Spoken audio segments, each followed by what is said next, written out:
and thanks for coming. I will talk a little bit about person's city fit.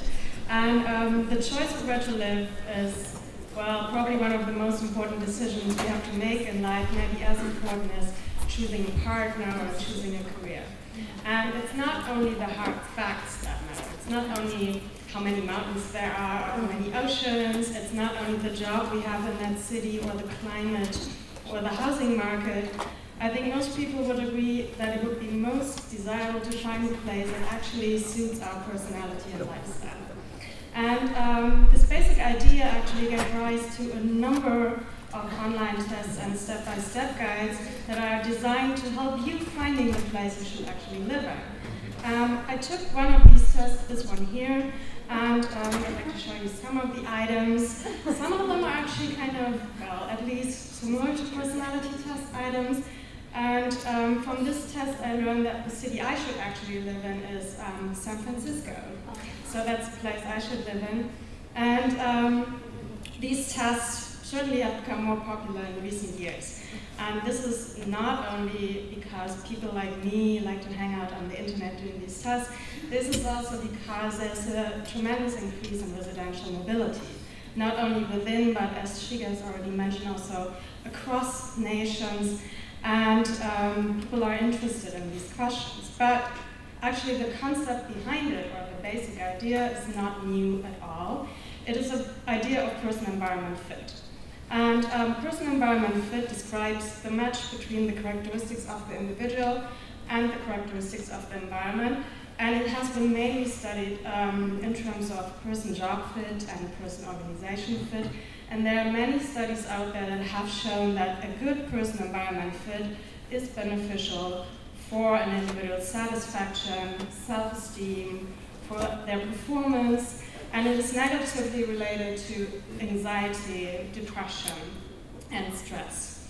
So a lot of good things here about person-environment fit, and well, based on this literature, it seemed fair to predict that also a good fit between a person and his or her city would be a predictor of that person's well-being. And we were interested in particular with regard to the fit in terms of that person and the city's personality. Well, and that was our main research question, or our main hypothesis, and to study this we used data from the Gosling-Cotter Internet Personality Project, namely data from more than 540,000 US residents from 860 cities across the 50 US states. And we only used data from cities for which we had at least 200 participants, and we identified these cities by means of the US zip codes we had. And so what did we measure? Each participant provided self-reports on their personality traits, and to have like a city personality score, we aggregated these scores for each city, and we used the mean scores, the mean Big Five scores for each city. And as an outcome, we looked at self-esteem as one important indicator of well-being. So to analyze the data, we used multi-level polynomial regression. There are several other ways how one could operationalize person-environment fit. This method here is really handy because it overcomes some of the other problems, and I'll show you in a minute what it does, but we use multi-level, the multi-level version, because our data was clustered with individuals nested within cities, so that made sure that we could estimate unbiased standard errors. So what is a polynomial regression? It is a regression as you know it, but in addition to the two main effects of the person and the city's personality, it also includes the quadratic effects of person and city and the person-city interaction effect, and that is most interesting here for our research question because it can inform the question as to what degree the fit between a person and his or her city has an effect on self-esteem over and above these main effects.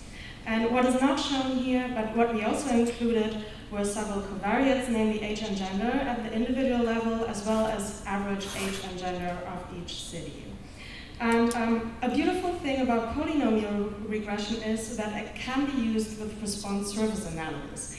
And response surface analysis allows to visualize the results of a polynomial regression. And what you see here is a prototypical response surface. You see here the outcomes on the y-axis, and then city personality and individual personality on the two other axes.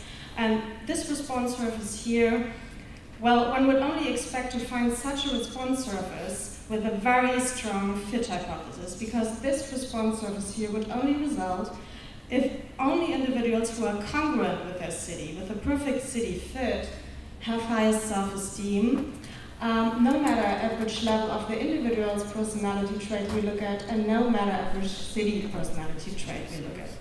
Actually, we didn't expect to find such a strong pattern, because we know that an individual's personality is related to that, like, individual self-esteem. In fact, there are more or less strong correlations between all big 5 traits and self-esteem.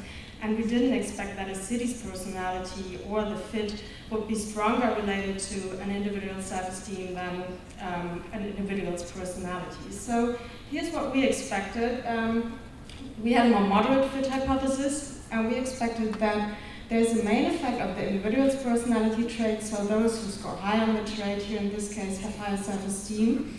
But in addition, we expected that individuals who are congruent with their city, those individuals have higher self-esteem than individuals who are incongruent. And we also expected that those who score low on the trait, well, people who live in a city that scores high on the trait, these people would have low self-esteem. So that's what we expected. And now let me show you what we actually found. Let's start with emotional stability, and to give you an idea about the difference between the cities. Well, Brooklyn, New York is a city that scored really low on emotional stability. Jackson, Tennessee got really high on emotional stability, and we found that emotionally stable people have higher self-esteem. That's nothing new. We also found that people who live in emotionally stable cities like Jackson, Tennessee also have higher self-esteem, but in fact, as you can see, there was no significant person-city interaction. And when we look at the variance explained, well, this model explained 26% of the variance, but the relative gain by adding the city variables actually was less than 1%. Okay, so extroversion. Portland, Oregon got really low in extroversion. Are there many mountains? I'm actually... And Miami Beach, Florida got very high. There's the ocean, that's right, on extroversion. And extroverted people have higher self-esteem, that's what we know. But in fact, there was not much going on in terms of city effects at all. And here, the relative gain by adding the city variables was less than 1%. Okay, so openness. Tuscaloosa, Alabama got very low in openness. New York City, New York got very high in openness to experience, and we found a smaller but still significant main effect of the individual's openness. So open people have higher self-esteem.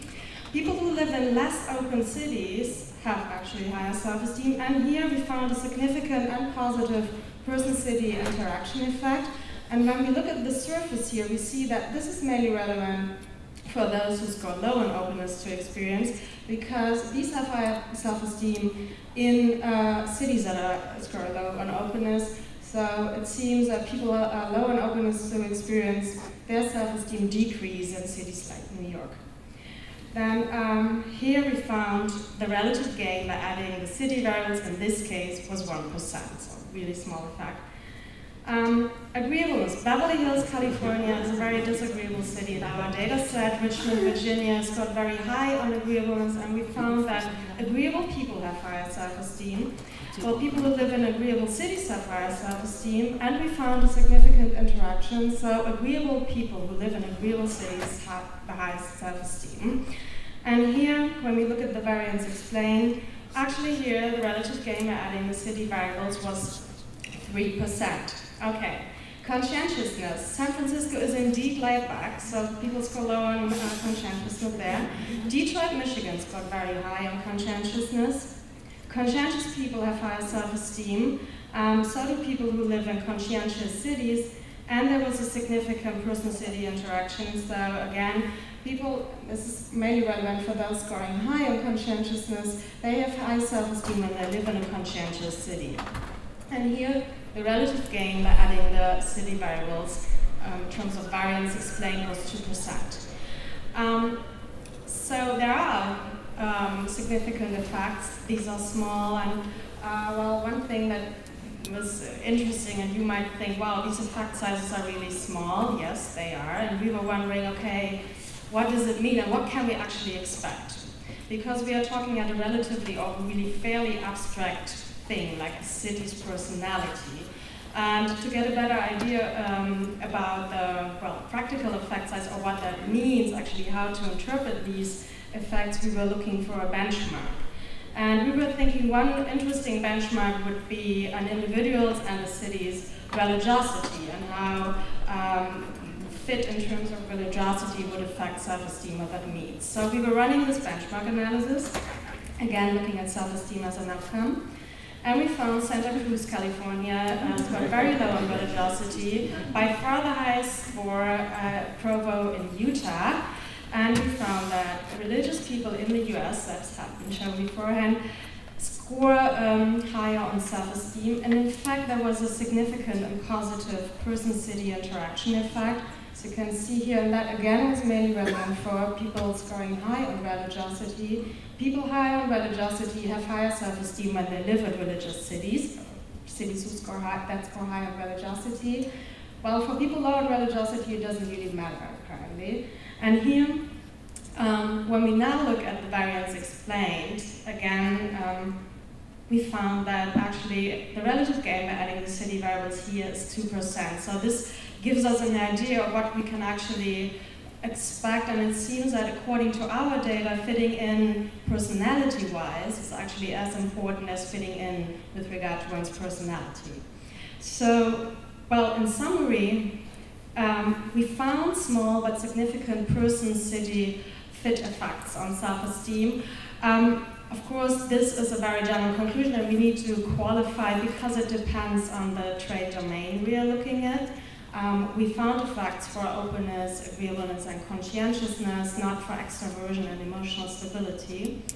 And it seemed to also depend on the trait level, because sometimes it's more relevant for people who score low in a trait, like for openness to experience, whereas sometimes it seems to be more relevant for people who score high on a trait, like for agreeableness or religiosity. And yes, the effect sizes are small, but they're comparable for religiosity. Well, and personally, actually, I like these findings quite a bit because we all know that there are some restrictions in life, and we can't always get the city we should actually live in.